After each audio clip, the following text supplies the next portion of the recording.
Hey everyone, so here we are to talk about calming signals in dogs.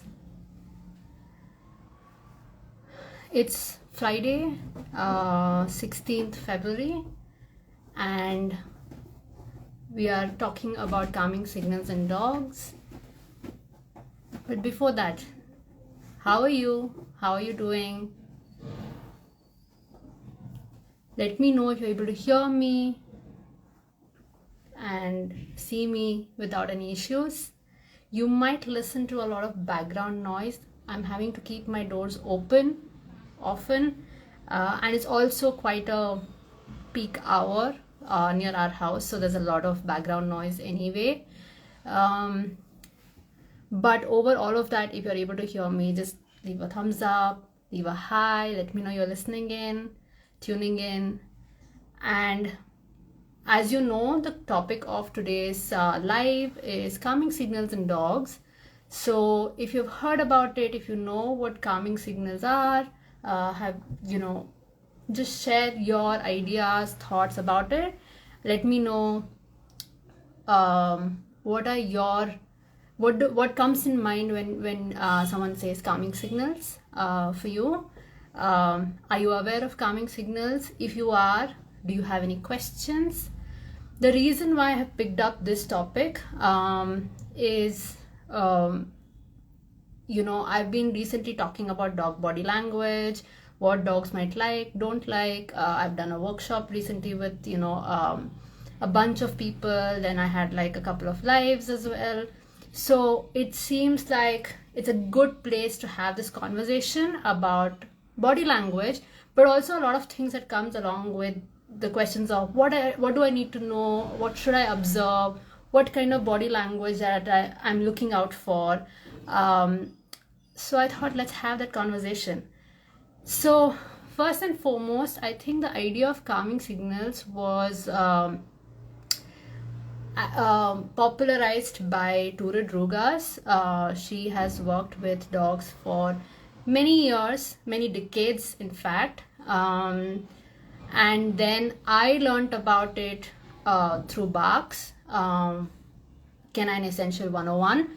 And moving on, I think as we learn to observe the dogs around us, as we see dog to dog interactions, we start learning a lot more as well. So calming signals is basically a set of body language communication, which is probably giving us an insight into what might be the dog's stress levels or how they are experiencing that particular situation or interaction. That's just the easiest way to put it up. But the idea of today's live is to just go beyond conversations around calming signals and really start looking at firstly, obviously I'll list down a few of the signs you can look out for, but a larger question of, are these signs in isolation? Are we looking at an entire picture? Can our dogs move from one sign to another throughout an interaction? So I think we'll have conversations around all of that.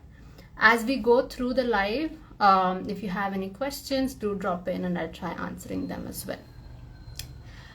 Okay, so I think my initial introduction to calming signals was with the book On Talking Terms with Dogs, by Turid Rugas. And there she lists a lot of body language signs and signals you can look out for. I think there are about 30, if I remember correctly. I was trying to look up the book, but I don't seem to have the Kindle version, and in the recent times when we have moved homes, I don't know where the physical copy is. But yes, there are a whole host of signs like lip licking. Have you seen your dog's lip licking? When something is happening.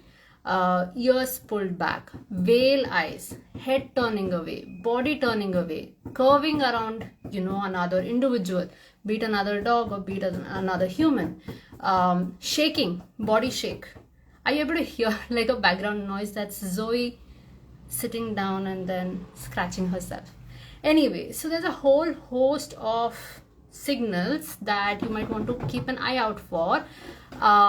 Especially these are signs to look at before our dogs start escalating their communication to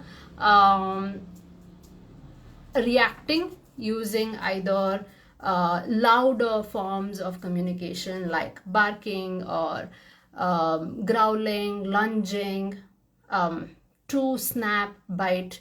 So these are all, signs that are quite subtle and very difficult for us to catch immediately. It took a while for me also to start, pointing out these signals and signs in the dogs. So it's very interesting to when we're observing dog interactions or dog human interactions, how dogs are responding. In fact, I have seen this even with cow. I was recently telling my friend that there was a cow who was passing by our home, and Laddu was absolutely uncomfortable with this cow, and so he went barking, and the cow kept, he bowed down his head and he was lifting one of his legs and turned his head away, waiting for, to convey to Laddu that, I am not meaning to add, or threaten you. So it was very interesting. And so calming signals, like as I've observed over a period of time, can convey so many different meanings in different scenarios. And that is what I wanted to actually talk about, which is calming signals is not just, you take one sign in isolation and then say my dog is stressed or my dog is happy or excited or anxious or fearful. It's not just one sign in isolation, but the entire context matters. For example, lip licking is one of the calming signals, listed calming signals, right? When I'm doing massages for Zoe, she does some amount of lip licking, but also she wants the massages. So what does that signal tell you? So it's important for us to kind of look at it in a whole context. Am I making sense? Have you observed any of these signals in your dogs, either in dog-dog interactions or when humans are interacting with dogs and dogs are trying to give us these signals?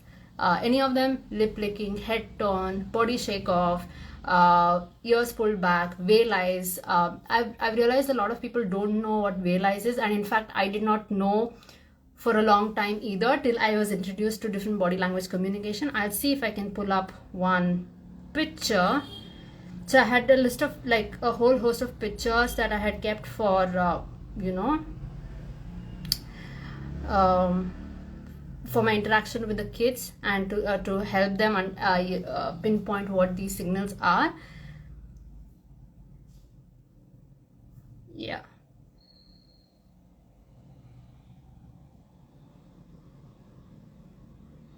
This is one way you can look at veil eyes. Can you see?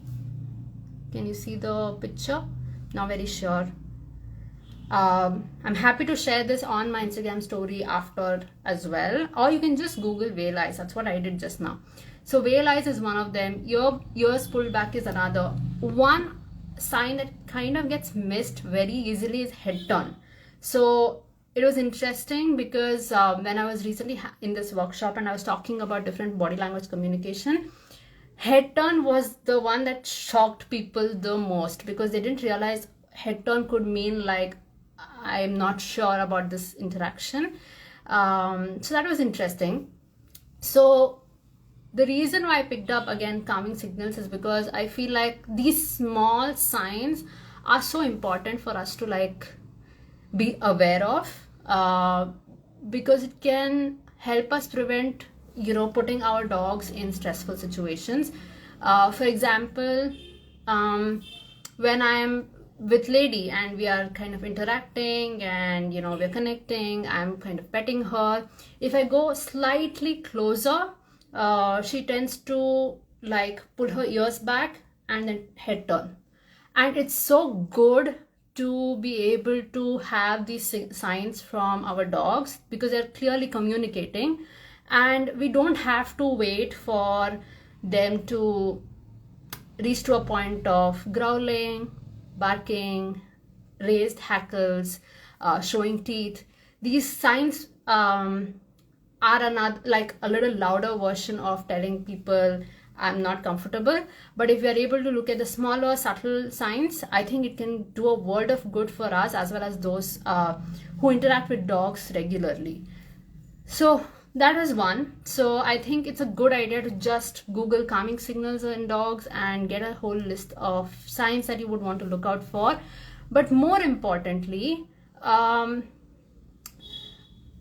dogs can switch between these signs, right? So an interesting question that came up during the workshop was, what if a dog comes up to me and he or she's sniffing me and inviting me to interact, but suddenly does a head turn or suddenly pulls the ear back?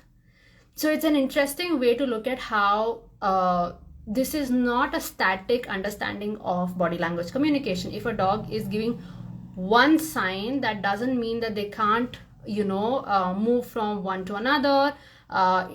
They can move towards a green, green phase to maybe orange to red and come back to green, or be at green and go to red.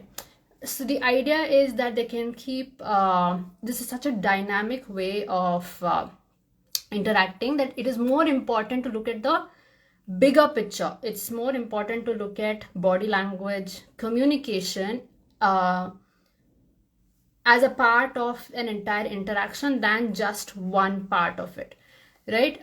So for example, I spoke about how when I interact with Lady, she gives me these signs of, if I'm going a little too close, then she'll be like head turn, ears pulled back, but she still stays there. Yesterday, very interestingly, I was kind of doing combing for Zoe, then I did it for Laddu, and then I thought I'll do it for Lady. And she saw what I was doing, and I just walked towards her and she walked away. No signs given, just walked away completely. Completely walking away is also one of these body language communications that we want to keep an eye out for. So you see that she didn't give me any of the smaller signs and gave me a bigger communication and clear communication of no, I don't want this.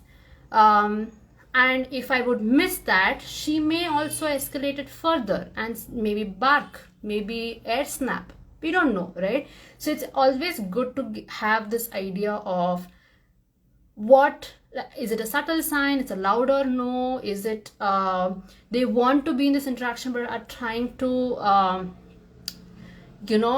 calm themselves down. Sometimes calming signals are also used in certain situations where they are trying to cope with the situation, not so much as they want to go away from that situation, but cope with it, right? For example, how I said, when I was massaging Zoe, she wants the massage, but probably it's hurting a little bit while the massages are happening, so cope with it.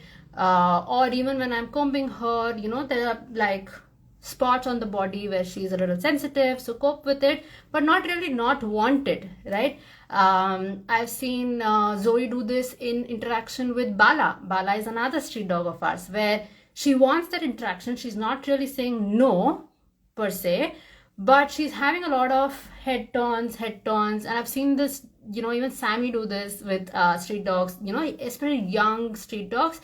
So it's quite interesting. Splitting is another body language. It's not so much as I don't think it comes under calming signal, but it's another body language we observe.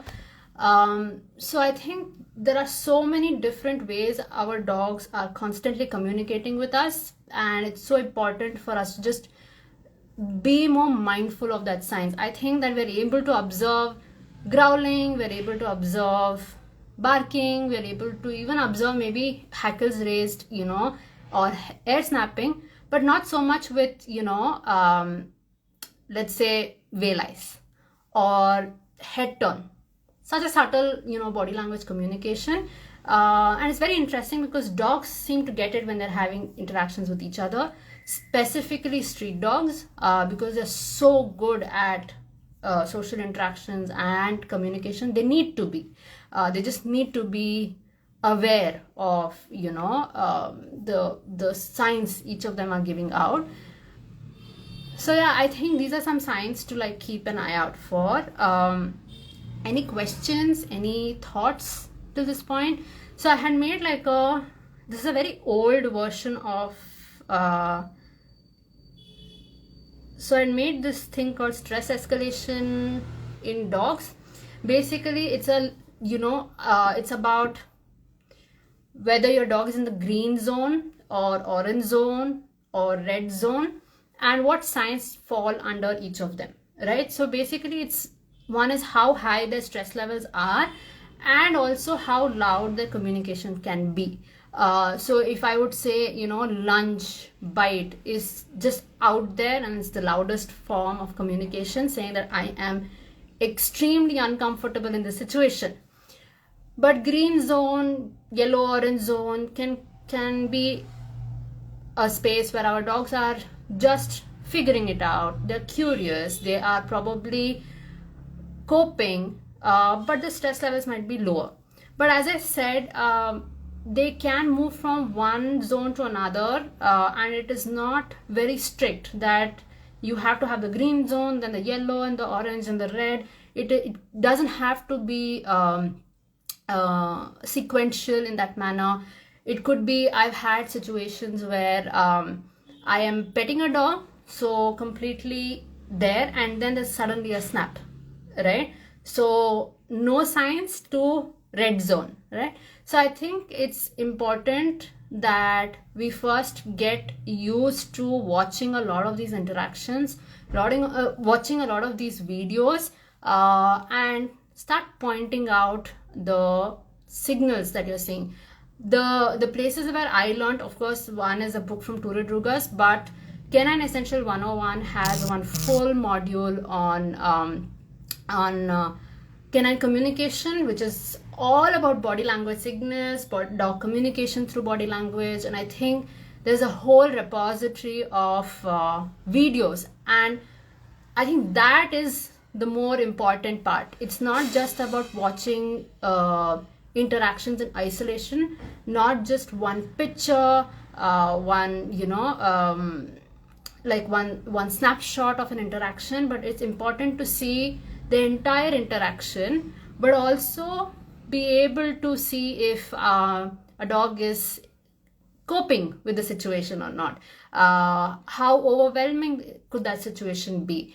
So I think it's a good idea to look at videos than just snapshot. Aparna is asking, is peeing a calming signal between dogs, or is it just to give other dogs more info about oneself? So peeing does happen sometimes as a body language response, like in the sense of there are videos, great videos where I have seen even Zoe do this. So interaction, and then there's pee, and then there's walk away as a way of coping and communicating. I have also seen that peeing could happen if the stress levels rise a little bit, right? So we know that under stress, elimination and toileting habits change a little bit, right? So sometimes peeing could be a sign of stress. It could also be a sign of communication. Just like, sit also is basically a body language communication. I think that's one of the main reasons why we shouldn't be misusing sit when there's a dog to dog interaction. So anyway, with the peeing question, it can be both a communication in an interaction, and it can also be a stress, a little elevated stress levels. I've seen that, when Zoe and initially, very early on, when Zoe and Lady were interacting, Lady was not interested in Zoe and Zoe was not interested in Lady, but they were kind of gauging where they are at. Do they want to be friends? Do they want to just be indifferent to each other? And in one of those interactions, I don't know if I have a video of it. It happened at our gate, and Zoe interacted and then came and then peed and went back into the interaction. So it's a form of communication too, but it can also be how high the stress levels could be in that interaction, or a way of coping with that interaction. So I like to see this, these kind of signals. As I said, with every different situation, it's different, right? It could be that it's a very stressful situation, and what signs you're seeing are signs of stress. It could be a situation your dog is wanting to be in and asking to be in, but it is a way of coping. It could also happen when they are sudden in a particular situation that the environment suddenly changes, right? So there's sudden stimulation and they're trying to just reorient themselves to that situation as well. So just curious about it, reorienting themselves. So in all of these situations, you would probably see some of these signs, combination of them, or our dogs moving from one to the other. And if we can keep our eyes out for these signals, we would then be equipped to respond better. I feel like even in my case, I think when I started work, like when I was not on my professional journey yet, I was only looking out for the obvious signs, right? The signs of, you know, the barking, the lunging, the growling. I think those were the obvious signs that most of us tend to look at. But there are these small signs that can tell us a lot more information about what's going on. I have seen in so many situations dogs using these smaller signs before things need to escalate, or even, and of course if they have the option to walk out of it, they choose to walk out even without having to escalate. So that's the other part of it, right? So if we start reading these signals in a much better way, we are able to offer the choice of walking away from the situation if required. I think I have a video of Sammy with a pet dog on leash. So many years back, when Sammy was being walked, he was completely uncomfortable or wired up or hyper around pet dogs on leash. So he would like run towards them, bark loudly, and try to mount them. So that was his way of meet and greet, and that was completely impolite, right? So we would then have interactions only with street dogs. We would manage that situation. That's a longer story. But after a while, when we did interact with a pet dog, the way he approached the situation had a lot of these body language, the signals that we are talking about in the interaction. So it's quite interesting that when our dogs are more regulated, they tend to use smaller signs for communication, and it's great if the other party, be it another dog or human or even us, their own, you know, caregivers, can keep an eye out for it, and we can facilitate what they might need in that situation. So if I go back to Zoe's case of massaging, I sometimes stop and I'm like, okay, do you want me to stop? You're not liking this. And she'd want me to continue, right? So that then it's a good way to communicate with each other, right? So she's saying something, I listen to it, I do something, and she'll be like, no, I want you to continue. It's a great language to have and develop with our dogs, right? So I think that was something that I wanted to discuss in terms of calming signals. Any questions, any thoughts about a great place to start would be the book, but a more comprehensive way of, you know, learning about calming signals would be go to Bark's Essential 101 course.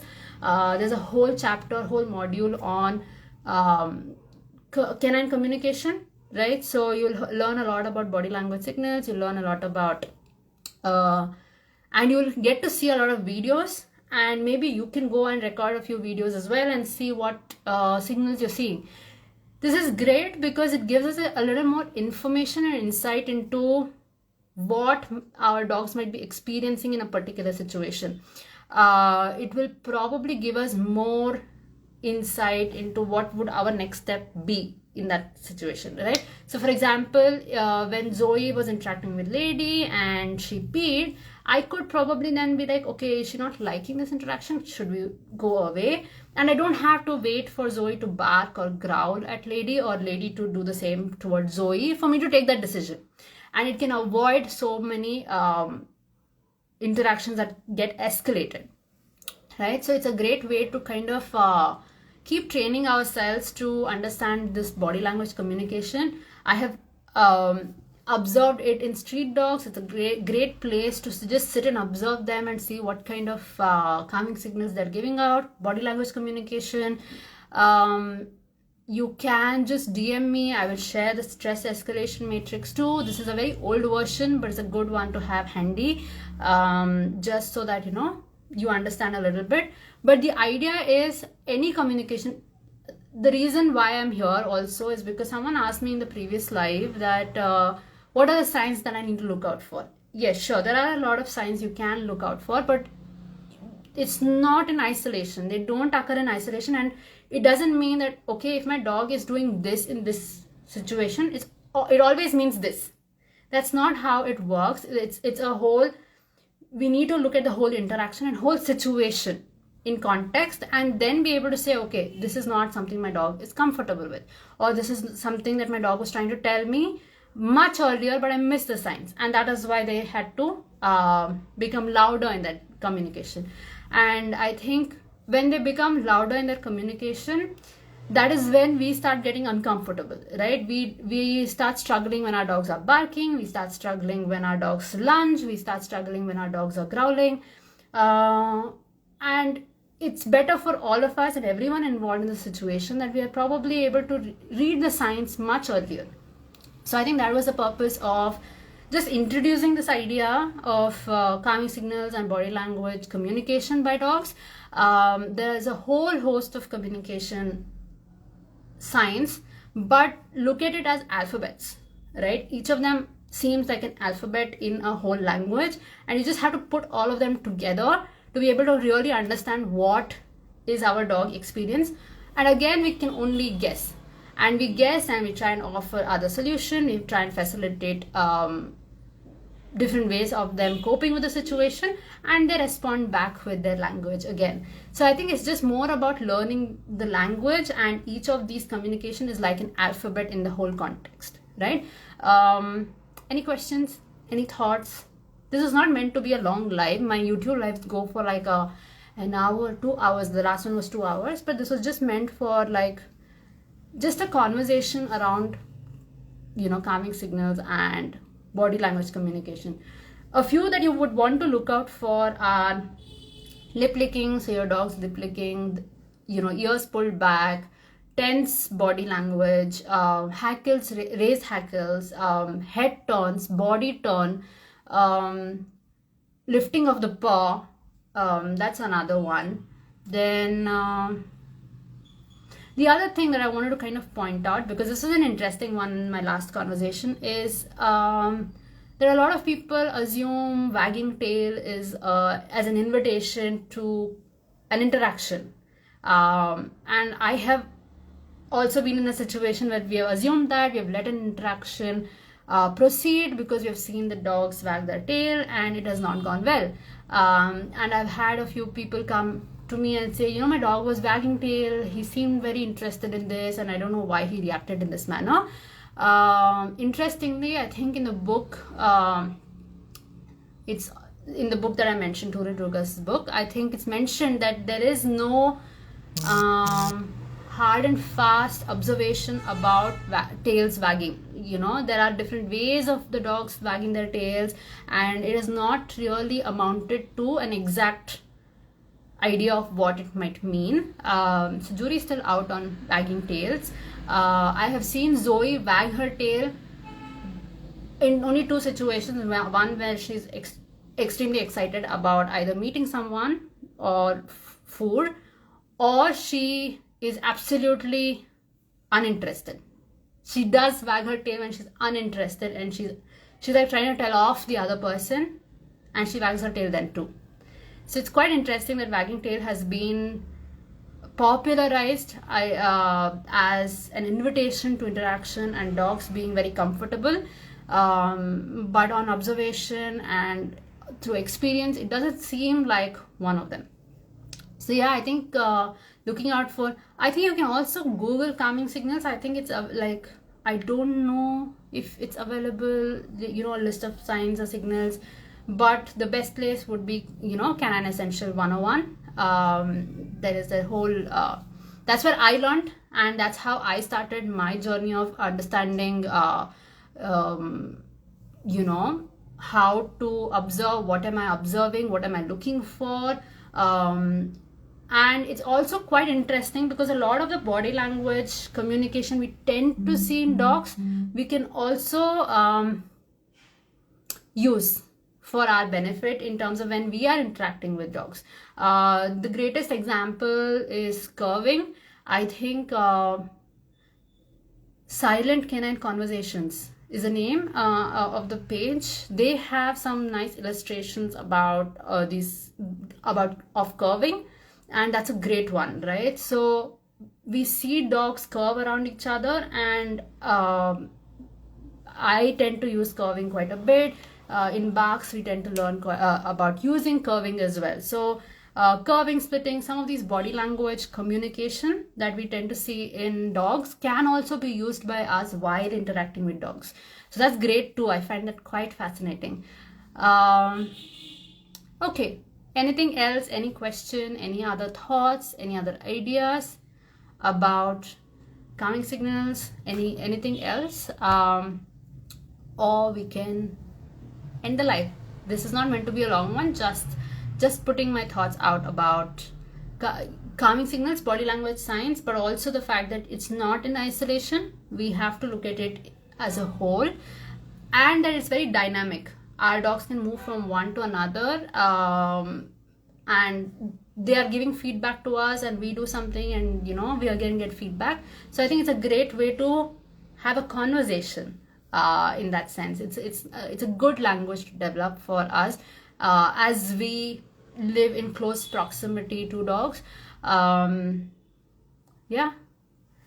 So if nothing else, I hope you enjoyed some of the conversation we had here. I will share resources on my Instagram. Keep an eye out for it.